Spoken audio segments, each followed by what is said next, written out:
You ever notice how NASA's moon plans feel like a high-stakes game of space bus pegs? You roll the big orange and white SLS rocket out of the factory, tuck the Orion crew vehicle in behind it, and then you wait, because every little wobble, every helium hiccup, or every leaky valve could push the calendar forward by days, weeks, or even months. Today, we're watching that dance play out again as Artemis gears up for a crewed moon flyby in early April. Let's break down what's happening, why it matters, and what it signals about the path back to the lunar surface. I'll give you the context, then my take on the strategic squeeze NASA is navigating right now.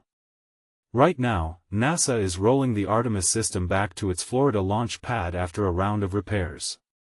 The massive Space Launch System rocket and the Orion spacecraft will be moved about 4 miles to Launch Pad 39B at Kennedy Space Center.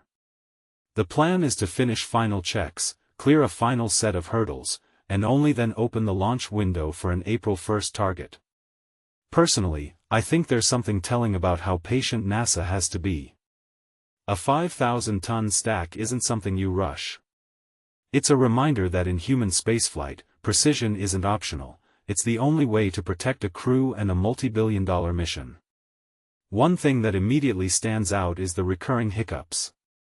A few weeks ago, NASA found a helium flow issue that forced Artemis II to roll back into the vehicle assembly building for investigation and repairs.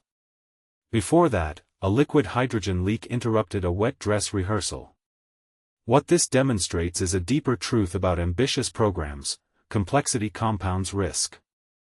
When you have cutting-edge propulsion, cryogenics, and a spacecraft designed for a long lunar epoch, even small anomalies matter a lot.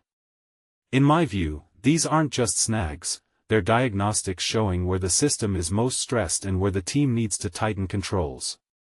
From my perspective, the real significance isn't only the technical fixes. It's the rhythm NASA is proving with Artemis: plan, test, learn, fix, and push forward. Each delay reveals a constraint, and each fix teaches a lesson that pays forward to the next milestone. What this really suggests is that the Artemis program isn't a single leap to the moon, it's building a sustainable cadence for crewed lunar operations. If you take a step back and think about it, NASA is trying to normalize risk management at a scale never achieved for a lunar-first roadmap since Apollo. That matters because the world is watching how a major space agency handles persistence in the face of stubborn hardware challenges. Let's talk about the timeline. The first crewed flyby in more than half a century would unfold over roughly 10 days. The immediate goal is to demonstrate a deep space capability, a crewed mission loitering near the moon, gathering data, validating life support systems, and rehearsing ascent and abort scenarios that would matter on future, longer missions.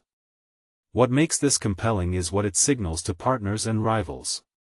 If NASA nails the April window, it's not just a PR win, it validates the architecture for a sustained lunar presence, habitats, power systems, and surface operations, built around the SLS and Orion.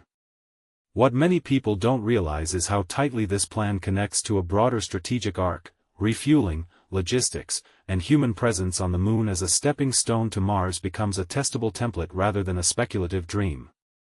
Now, I have to say, the risk calculus here isn't noble guesswork.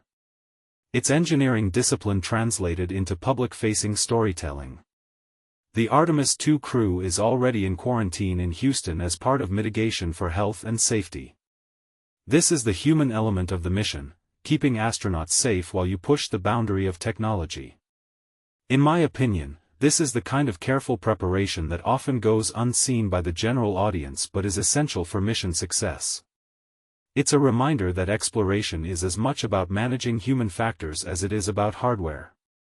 A detail I find fascinating is how NASA balances the drama of a launch window with the quiet, meticulous work that happens behind the scenes, like vacuum checks, fuel cryogenic stability, and telemetry validation, that happens long before the cameras roll.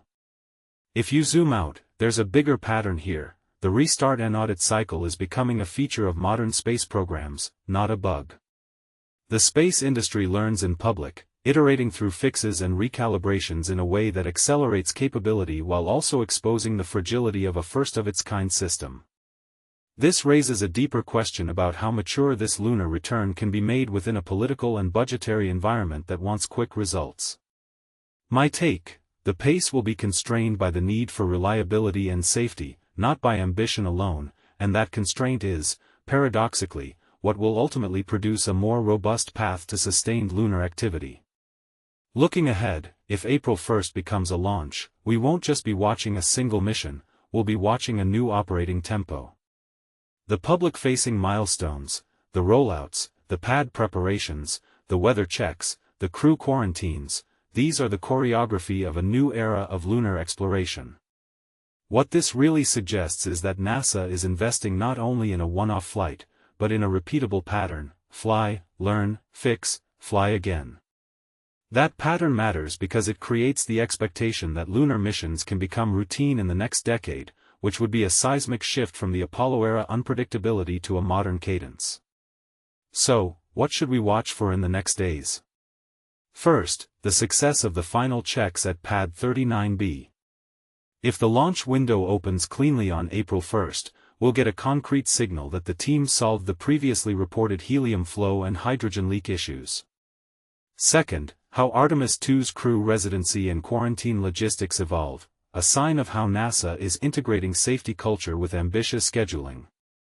And third, the broader infrastructure questions: sustainment over months, resupply strategies, and how this mission informs future lunar surface operations and possible gateway concepts.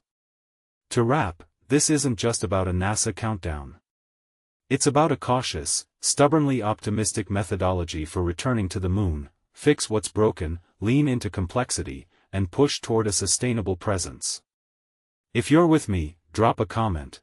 Do you think the April window holds, and what would a successful early flyby unlock for the next few years of lunar exploration? Personally, I think we're witnessing the early chapters of something that could redefine how humanity occupies the moon, and perhaps how we think about long-term exploration as a shared, incremental enterprise rather than a single heroic sprint.